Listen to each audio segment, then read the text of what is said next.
Buenos días, estudiantes. Buenos días. A ver, ahí, Buenos días. no sé si ya los... Buenos días. ¿Cómo están? ¿Cómo amanecen? Espero que Bien, ¿usted? bien, profe. con frío.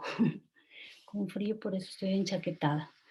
Em, pues el día de hoy les doy la bienvenida a esta clase.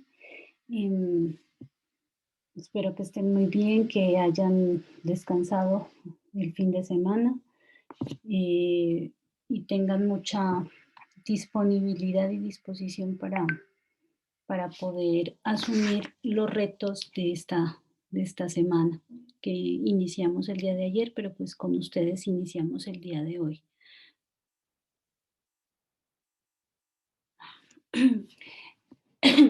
Em, Pues para el día de hoy tengo, como ya la clase pasada terminamos lo referente al repaso con el juego de Kahoot, entonces el día de hoy ya debemos dar inicio a la nueva temática y entonces la próxima semana, teniendo en cuenta que pues entre hoy y mañana ustedes pueden abordar la guía, el día de mañana no tenemos sincrónica, pero ustedes entonces utilizan el tiempo de la clase precisamente para adelantar la guía, entonces la próxima semana ya tendríamos la evaluación de lo que hace referencia a todo lo de reproducción. Entonces, para que pues estén pendientes y yo les voy a dar la evaluación a través de los habituales formularios de Google, que son creo que el medio más expedito para poder hacer las evaluaciones. Será unas 2 o 3 preguntas de cada temática de reproducción que hemos visto, incluyendo la guía que vamos a explicar a continuación. Como todos sabemos, hemos venido hablando de la reproducción. Y si hacemos como un recorderis, debemos citar que la reproducción es el proceso biológico mediante el cual las especies garantizan su permanencia, ¿no? A través de la generación, pues, de un individuo nuevo, ¿sí? A partir de uno o dos individuos predecesores. Por ejemplo, en la reproducción asexual, ustedes se encontraban que de un individuo se generaba uno nuevo, eh, completamente igual, con las mismas características y la misma información a su predecesor. Y este no requería de pronto de la intervención de otro para poder generar precisamente este nuevo individuo, ¿sí? Eso hacía referencia a la reproducción asexual. Entre tanto, la reproducción sexual, que es la que estamos en este momento abordando, es la reproducción en la que sí interviene dos individuos, en la que debe haber conexión, por decirlo de alguna manera, entre un gameto masculino y un gameto femenino, cuya información se mezcla, dando origen a un nuevo individuo lleno de información o con toda la información, que contenga toda la información proveniente de esos dos gametos, pero que va a ser un individuo completamente diferente, ¿sí? Con características diferentes y que gracias a esa variabilidad genética que le proveen sus predecesores, puede adaptarse fácilmente a los cambios o puede adaptarse no fácilmente, sino de algún modo más eficaz y eficiente a los cambios que le genera el medio ambiente, ¿sí? Entonces, ¿qué hacemos o cómo podemos resumir la reproducción? Que es el medio mediante el cual, o es el proceso más bien, mediante el cual las especies garantizan su continuidad, ¿sí? Generando pues nuevos individuos de su misma especie, con las características similares o con el conjunto de características que lo hacen un ser individual, pero que va a traer la información genética de sus predecesores. ¿sí? Y que pues, lo principal le va a dar continuidad a a su especie. Ya hemos visto la reproducción en pequeños organismos, ¿no? Por ejemplo, la célula, que es como la parte donde iniciamos los procesos de división celular o de reproducción celular, que hacíamos referencia, por ejemplo, a la mitosis y a la meiosis encaminada a los procesos básicamente de células germinales, es decir, de células sexuales, eh, y la mitosis encaminada o abordándola desde el punto de la división celular de células somáticas o todas las células del cuerpo que hacen parte pues, de nuestro organismo. ¿Sí? Entonces, abordábamos esos temas. Posteriormente mirábamos los procesos de reproducción asexual y sexual en organismos ya más de alguna manera más evolucionados. Luego, pues ya vimos, incluyendo ahí protistas, algas, bacterias. Luego vimos reproducción asexual y sexual en plantas. Y terminábamos la clase pasada en la reproducción ya sexual de los organismos animales, ¿sí? En esta oportunidad vamos a abordar ya la temática de los organismos que son como mayormente evolucionados y que en la escala evolutiva pues tienen como la mayor complejidad dada precisamente su evolución. Entonces, en esta oportunidad vamos a hablar del sistema reproductor en los seres humanos. Antes de abordar la temática, ustedes saben que siempre hacemos nuestro registro fotográfico de las personas que asisten a la... Lolita Castro es del curso, No, señora.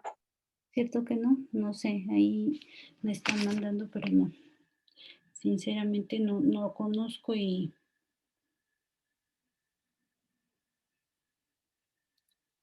no lo puedo hacer ingresar. Entonces, porfa, abrimos la cámara un momentico, entre tanto hacemos el registro fotográfico de los asistentes. Voy a bajar que tengo mucho frío.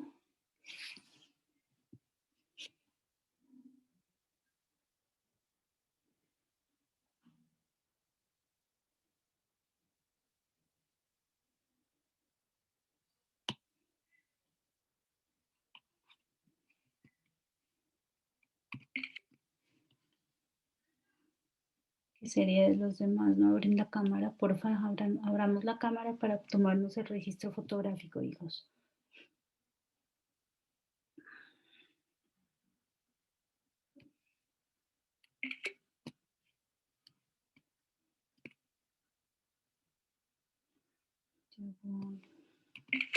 Bueno, los que salieron, salieron. Bueno, entonces, como les mencionaba, vamos a abordar una nueva temática que hace referencia precisamente a el sistema reproductor ya de los organismos como más evolucionados, ¿sí? Entonces, vamos a referirnos en esta oportunidad a los seres humanos. Bueno, entonces, inicialmente quisiera arrancar con unas preguntas para... Profe, ¿Sí? profe, Dime. vea, si yo me llego a salir de la reunión, no es porque me quise, sino que el celular me está presentando una falla. En vez de cargarse, se me Pero está ingresa descargando. con tu nombre, porque mira que aquí me está solicitando ingreso Lolita y pues yo sé que aquí no hay Lolitas, entonces no puedo hacerle ingresar para evitar problemas. Entonces accede con tu nombre y no hay problema. Ok, profe, pero ya sabe que soy Lupillo. Sí, señor. Bueno, entonces quiero como arrancar con unas preguntas para que ustedes participen y empecemos como a abordar el tema de alguna manera diferente. Entonces quisiera que ustedes me digan, por ejemplo, ¿qué características nos permiten distinguir a los niños de las niñas? ¿Quién Los quiere participar? espermatozoides. ¿Cómo, perdón, Camila? Los espermatozoides, ¿no? ¿De quién, No. por ejemplo? Los Sí, espermatozoides de los hombres, ajá, pues. Y de las sí, mujeres, yo no sé, como que mm, Las el símbolo células sexuales femeninas, ¿cuáles son? femenino, ¿Cuáles son las células? Si las células sexuales masculinas son los espermatozoides, entonces las células sexuales femeninas, ¿cuáles serían? no sé, profe, voy a ver. El óvulo, profe.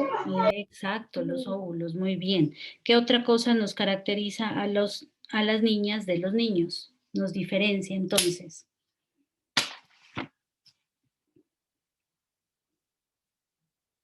Sin pena, chicos, ustedes saben cuáles son las diferencias que tenemos.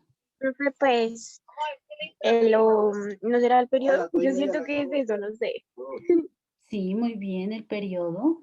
El periodo, las chicas tenemos el periodo, los niños no. Afortunados ellos.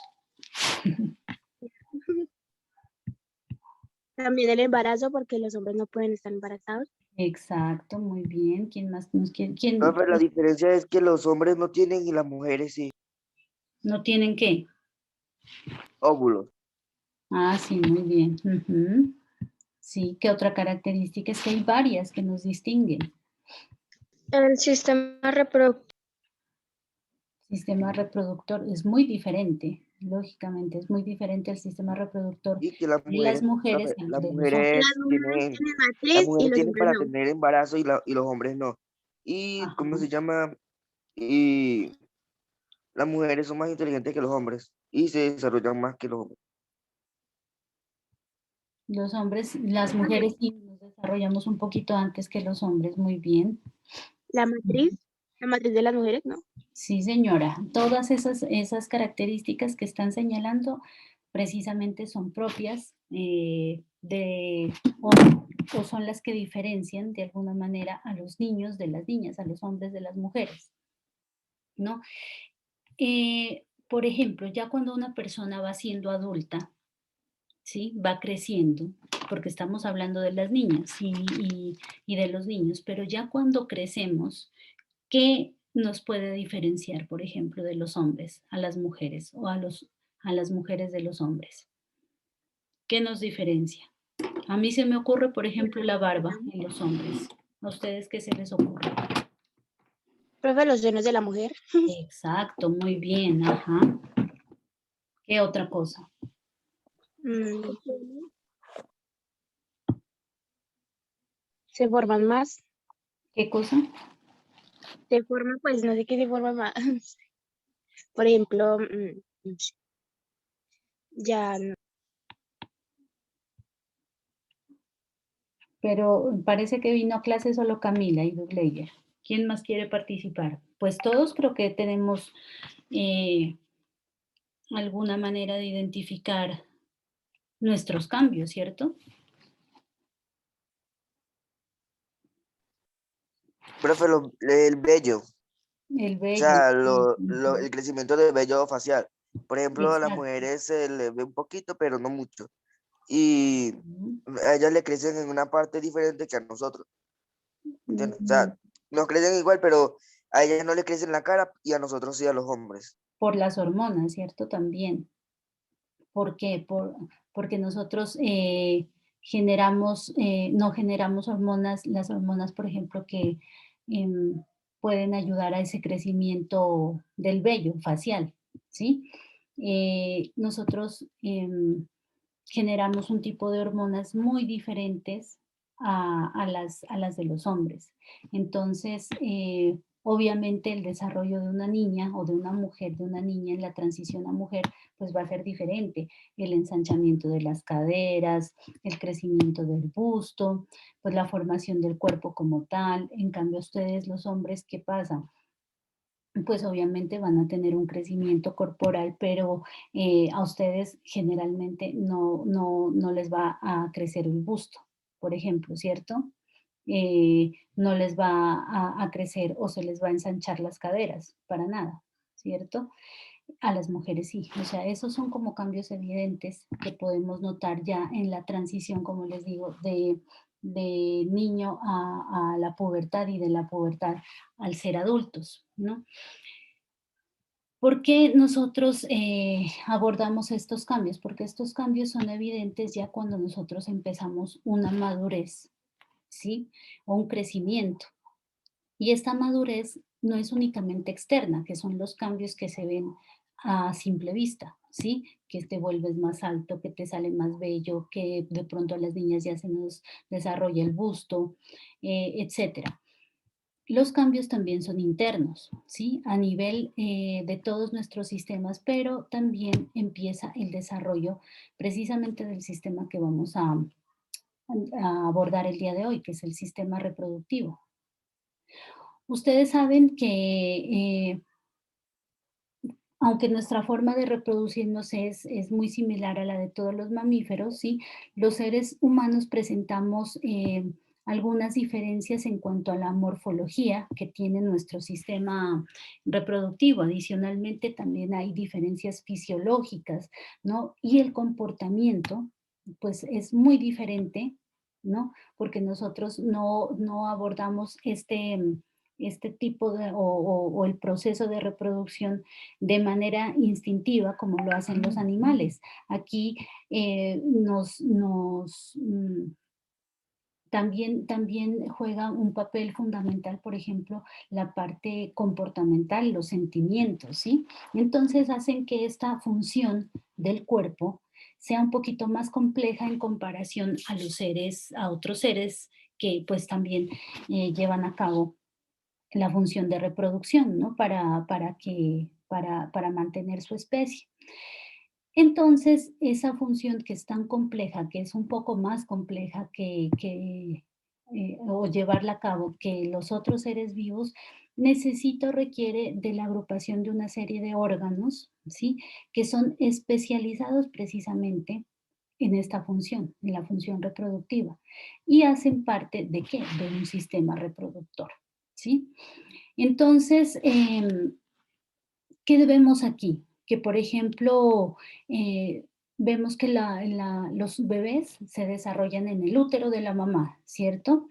Eso nos hace, si ustedes recuerdan, las características o los individuos, el crecimiento de los individuos en cuanto a su desarrollo embrionario, nos hace ser unos seres vivíparos, ¿sí? ¿Por qué? Porque nosotros nos desarrollamos dentro de la matriz o del útero de nuestra madre, ¿sí? Em, pero entonces eso, o sea, eso nos cubre, esa estadía, esa permanencia, ¿sí? Dentro de nuestra madre. Durante 9 meses nos cuida, que nos resguarda de, por ejemplo, los cambios en el medio, nos provee el alimento que requerimos para tener un desarrollo tal que al fin o al término de esos 9 meses nosotros podamos a realizar nuestras funciones por nosotros mismos, por ejemplo, respirar, por ejemplo, movernos, ¿sí? Pues alimentarnos y generar la digestión, por ejemplo, ¿sí? Todos esos nutrientes nos lo da y nos lo provee nuestra mamá, ¿cierto? Entonces, eso hace que este tipo de proceso, ¿sí? El proceso de gestación como tal, sea un poquito más complejo, ¿no? Para tal fin, los sistemas reproductores pues se han adaptado de tal manera que puedan darnos y brindarnos a las personas precisamente esas características que hacen que nuestro desarrollo, ¿sí? Durante todo ese periodo de tiempo que vamos a estar dentro de la protección o bajo la protección de nuestra mamá, pues sea, como se dice, placentero, sea agradable y nos provea, como ya les decía anteriormente, de todos los elementos para que nosotros podamos salir al mundo con todo nuestro organismo lo suficientemente adaptado para precisamente adaptarse a los cambios que vamos a ver ya afuera cuando o en el momento de nuestro nacimiento. Entonces, con base en lo que hemos hablado hasta el momento, tenemos que dar unas características de los sistemas, ¿sí? De cuáles han sido como las adaptaciones o las características mm, ¿cómo les digo yo? Tendría que decirles qué caracterizan, pero pues no, estaría redundando. ¿Qué diferencian entonces tanto a las mujeres como a los hombres y a sus sistemas reproductores de los sistemas reproductores eh, de otros organismos vivos, ¿sí? Que tienen de alguna manera un proceso reproductivo similar, por ejemplo, los mamíferos, como decíamos anteriormente. Entonces, por ejemplo, en las mujeres, su sistema reproductor se encarga de que de la producción y de la maduración de los óvulos, que son las células sexuales que al momento de ser fecundadas, pues se van a convertir en conjunto con el espermatozoide en el cigoto y posteriormente van a dar origen ¿a qué? Al embrión, al feto y pues al nuevo ser vivo, ¿cierto? Entonces, también se encarga de sintetizar algunas hormonas que son femeninas, o sea, son propiamente hormonas sexuales femeninas y adicionalmente se va a encargar el sistema reproductor del transporte del cigoto y del cuidado del feto durante el embarazo, ¿sí? Entonces, miren la importancia que no únicamente el sistema reproductor femenino se utiliza para que se dé la fecundación, sino que sirve de tal manera que cuando se efectúe precisamente la fecundación, el feto o inicialmente el cigoto y luego el embrión y el feto, ya cuando esté más grandecito, pues pueda desarrollarse de la mejor manera para que pueda nacer al término que debe realizarse, ese nacimiento. ¿De qué se conforma el sistema reproductor femenino? Se conforma de unos órganos genitales que están afuera, es decir, que los podemos ver y que son de alguna manera externos, pero también tiene algunos, esperen un momentico, que me están pidiendo ingreso. Ay, Dios mío, que yo sí no quiero hacer ingresar a la gente así sin el nombre, porque es que mejor dicho.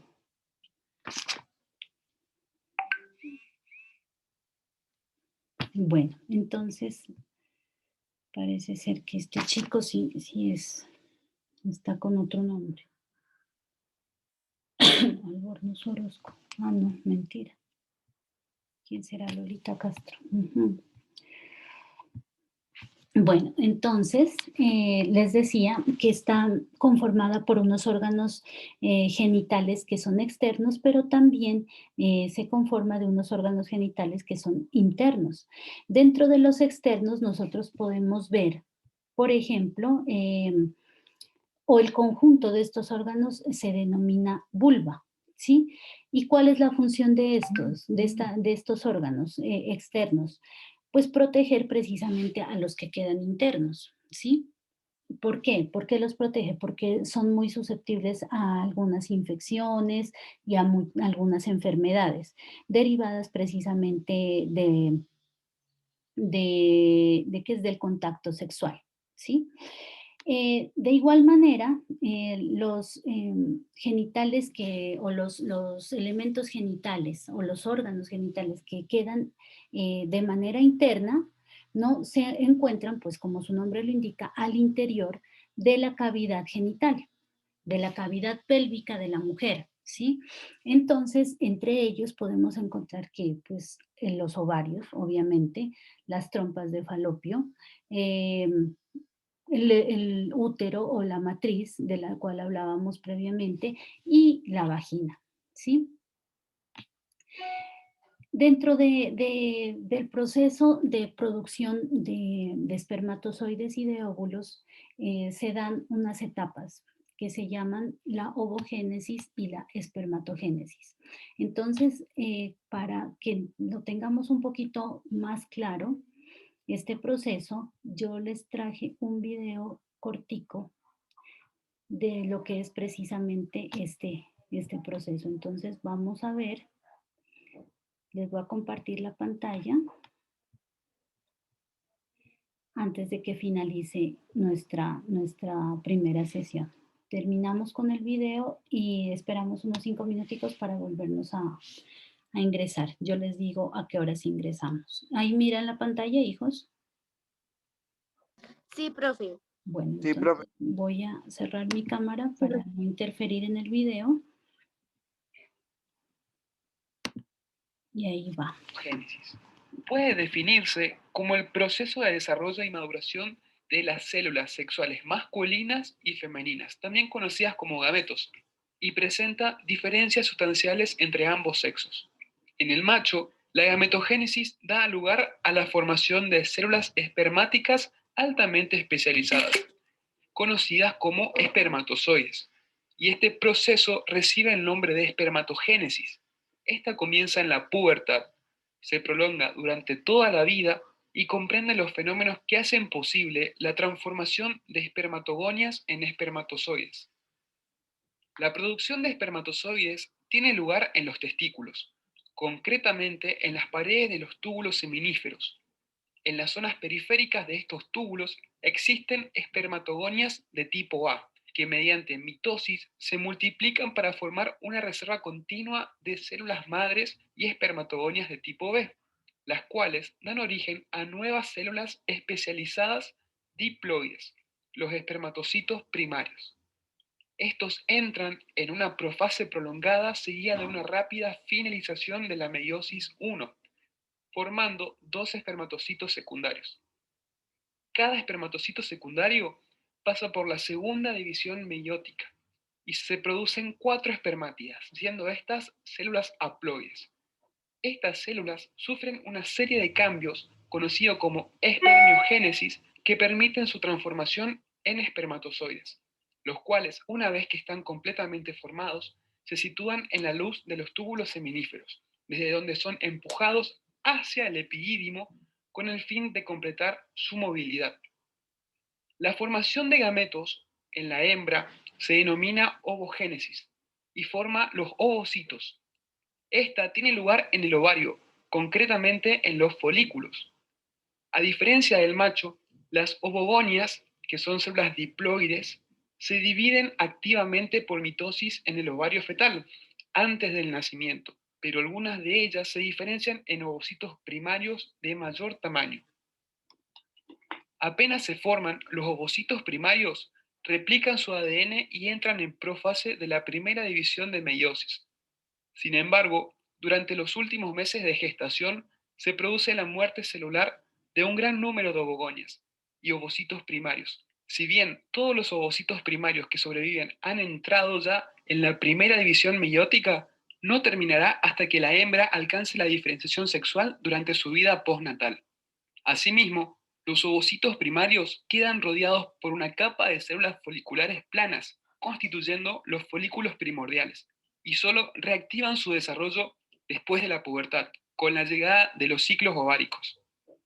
En coincidencia con la ovulación, termina la primera división meiótica, formándose dos células de diferente tamaño. Una célula grande llamada ovocito secundario y una célula muy pequeña, sin apenas citoplasma, denominada primer cuerpo o corpúsculo polar. De nuevo, el ovocito secundario detiene su división en la metafase de la segunda división meiótica, que solo se completa si es fecundado, pues de lo contrario, esta célula degenera en las primeras 24 horas tras la ovulación. Al ser fecundado, el ovocito secundario se divide para formar dos células haploides, una grande, que es el ovocito maduro u óvulo, y una pequeña, el segundo cuerpo polar. El primer cuerpo polar se puede dividir para formar dos cuerpos polares más, pero no tienen ningún significado funcional, ya que el óvulo pasa a tener casi todo el citoplasma del ovocito original. Finalmente, los cuerpos polares se van a desintegrar. Bien, con esto terminaríamos lo que es la gametogénesis. Y ahora vamos a hablar de lo que es la fecundación o fertilización. Y se la define como la unión del gameto masculino, que es el espermatozoide, al femenino, correspondiendo al óvulo. El proceso de fecundación se puede dividir en las siguientes etapas: en la penetración de la corona radiada, el reconocimiento y adhesión, la reacción acrosómica, la penetración de la membrana pelúcida, la fusión de las membranas plasmáticas, el bloqueo de la polispermia, la activación del ovocito, la formación de los pronúcleos masculino y femenino y la anfimixis. Con respecto a la penetración de la corona radiada, la quimioatracción de los espermatozoides hacia el gameto femenino mediante moléculas que éste secreta hace que estos entren en contacto con la corona radiada y traten de alcanzar la membrana pelúcida avanzando entre las células foliculares. En lo que va al segundo paso, que es el reconocimiento y la adhesión, los espermatozoides y la membrana pelúcida se adhieren firmemente entre sí. La proteína ZP3 de la zona pelúcida participa en la fijación del espermatozoide, lo que a su vez desencadena la reacción acrosómica. La reacción acrosómica es la que se desencadena cuando el espermatozoide se pone en contacto con la membrana pelúcida, y esto es lo que hace posible que el espermatozoide avance a través de esta membrana. En relación al cuarto paso, que es la penetración de la membrana pelúcida, la membrana acrosómica interna queda expuesta en la superficie y libera su contenido mediante exocitosis, teniendo enzimas hidrolíticas, constituyéndose de lisinas, acrosinas, fosfolipasa. Esto hace posible que el espermatozoide pueda atravesar la membrana pelúcida en búsqueda de la membrana plasmática del ovocito. La fusión de las membranas plasmáticas ocurre cuando las membranas en contacto se fusionan y entre los citoplasmas de ambos gametos se establece la continuidad, que permite la entrada del contenido del espermatozoide en el interior del ovocito. A lo que va el bloqueo de la polispermia es lo que ocurre inmediatamente después que se fusionan las membranas plasmáticas de ambos gametos, lo que también recibe el nombre de reacción cortical. Esta consiste en una elevación de iones de calcio cuya consecuencia es la liberación de gránulos corticales hacia el espacio periovular. Esto altera la estructura molecular de la membrana pelúcida y provoca la inmovilización y expulsión de los espermatozoides atrapados en ella. Así habitualmente solo penetra la cabeza de un espermatozoide. Esta fecundación recibe el nombre de monospérmica y es la que ocurre en los mamíferos. Por el contrario, en las aves es normal la fecundación polispérmica, de manera que entre 20 y 40 espermatozoides entran dentro del óvulo, pero solo el núcleo de uno de ellos se aproxima y se une al núcleo del gameto femenino. Con respecto al paso de activación del ovocito, hace referencia a la reanudación de la segunda división meiótica por parte del ovocito. En la formación de los pronúcleos masculino y femenino en el cigoto, los núcleos haploides del espermatozoide y del óvulo se llaman pronúcleo masculino y pronúcleo femenino. Estos pronúcleos se dirigen hacia la región central del cigoto, donde se desenrollan los cromosomas y se replica el ADN. Y por último, en la